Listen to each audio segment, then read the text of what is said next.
De retour dans les 12 coups de midi après une longue absence, Yvonne, la grand-mère d'Emilien, a livré une drôle de confidence ce 24 mars 2025, elle note quotidiennement les sommes remportées par son petit-fils dans le jeu de TF1. Si c'est parfois compliqué de l'avoir en visioconférence, parce qu'il faut lui installer le matériel adéquat, Yvonne était bien présente dans les 12 coups de midi ce 24 mars 2025. Aujourd'hui, pour commencer la semaine, c'est le retour de Mamie Yvonne, c'est d'ailleurs enthousiasmé Jean-Luc Reichmann dès le début de l'émission. Et si la grand-mère d'Emilien a une nouvelle fois répété qu'elle ne croyait pas qu'il allait continuer comme ça, la femme du discret Claude a fait une confidence étonnante, elle note quotidiennement les gains remportés par son petit-fils. Nous sommes devant la télévision à l'heure, Yvonne essaie de ne jamais manquer l'aventure de son petit-fils Emilien dans les 12 coups de midi.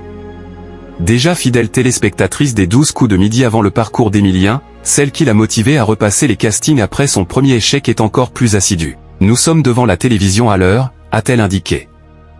Elle précise néanmoins que si elle ne peut pas être devant la petite lucarne, elle profite de l'offre en replay.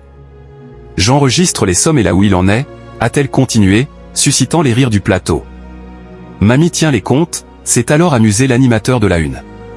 Plus tard, ce dernier s'est rendu compte qu'Yvonne s'était saisie de son carnet.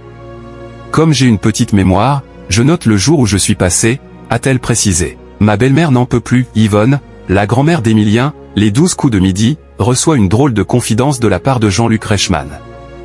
Touché par la présence de sa grand-mère, Emilien s'est montré un peu plus expansif que d'habitude. Je suis très content qu'elle soit là aujourd'hui et qu'elle ait été là tout le long depuis le début. C'est une aventure unique, et je suis très content de le vivre avec elle. Plus loquace certes, mais toujours aussi pudique, Emilien a préféré ne pas lui donner, en public, le mot d'amour réclamé par Jean-Luc Reichmann. Ça reste entre nous, mais je suis très content qu'elle soit là, a-t-il simplement déclaré. Touché par cet échange, le présentateur de TF1 a toutefois tenu à détendre l'atmosphère en racontant une confidence sur un membre de sa famille. Ma belle-mère Roselyne n'en peut plus. Elle aimerait bien qu'il laisse la place aux autres. Mais moi, je me suis attaché, a-t-il dit à Yvonne. Je comprends, mais je suis très bien de le voir à la télé. Au moins, je le vois tous les jours, a conclu cette dernière. Merci de nous avoir suivis. Si vous n'êtes pas encore abonné, veuillez vous abonner et activer la cloche des notifications pour ne rien rater.